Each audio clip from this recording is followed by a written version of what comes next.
Catherine Bernardo, nagising na nga ba sa katotohanan?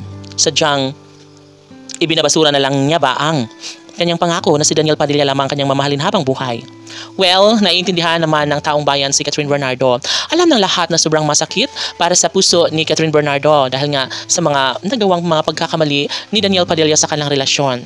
Although tahimik ngayon ang kanilang relasyon dahil nga sabi nga ni Catherine Bernardo na talagang hindi na niya hahayaan pa na masaktan muli ang kanyang puso't damdamin. Mas pipiliin niya na lamang na manahimik, mas pipiliin niya na lamang na ibaliwala ang lahat ng kanilang mga pangako at sumpaan noon ng gwapong aktor na si Daniel Padilla.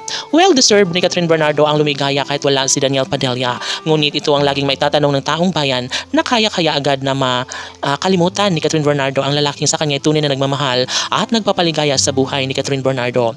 Well, si Daniel nga ang pinakaminamahal ng aktres, ngunit hindi naman siguro po pwede na hanggang doon lang dahil nga meron sila mga sumpaan at pangako nila na mabuo ang kanilang sariling pamilya na siyang pinakainaabangan ng taong bayan. Siyempre lahat ay magiging manghihinayang o maiinis dahil nga sa pangyayari na talagang tinuluyan na nga ang pagkikita nila ni Daniel Padilla at Andrea Brillantes. Hinapatanong sila kung paano na nga ba ang puso't damdamin, mga pangako nila noon ni Catherine Bernardo, bakit hindi pa pinaninindigan ni Daniel Padilla ang kanyang promise na talagang si Catherine Bernardo lang ang kanyang pakamamahalin habang buhay. Of course, hindi ito madali para kay Catherine, no? At ito na nga, inamin na sa social media platform ni Catherine Bernardo na wala na siyang paki sa kung ano man ang meron sila na mga pangako noon ni Daniel Padilla.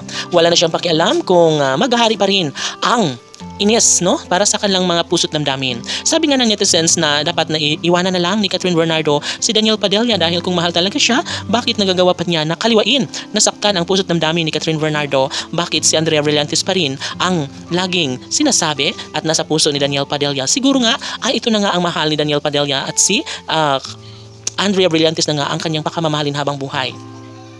Lagi nating pakaabangan ang yugto sa relasyon ni Catherine at Daniel at panalangin natin na sana nga ay makamove on na si Catherine Bernardo kung sakali man na may katotohanan na wala ng pag-asa pa na maibalik ang kalang pagmamahalan ng dahil kay Andrea Brillantes. Of course, hindi ito madali para kay Catherine Bernardo lalo na ito pa naman ang unang minahal na lalaki ni Catherine Bernardo at aminado nga noon si Catherine na hindi niya kaya ang araw-araw na buhay nang wala sa kanyang tabi ang lalaking tunay na sa kanyang minamahal na si Daniel Padilla. Yes, sa Supremo ang napili at mamahalin ni Catherine Bernardo at ito lamang ang kanyang ipinangako noon na sadyang hindi magiging kompleto ang kanyang pagtatao kapag hindi maikasal si Catherine Bernardo sa nag-iisang lalaking pinakaminamahal ng aktres, walang iba kundi si Supremo, si Daniel Padilla. Masaya ngayon ang taong bayan dahil tila mapapatawad pa rin naman ni Catherine Bernardo ang nobyo nga si Daniel Padilla kahit na mayroong mga pagkakamali sa kanilang relasyon. Laban!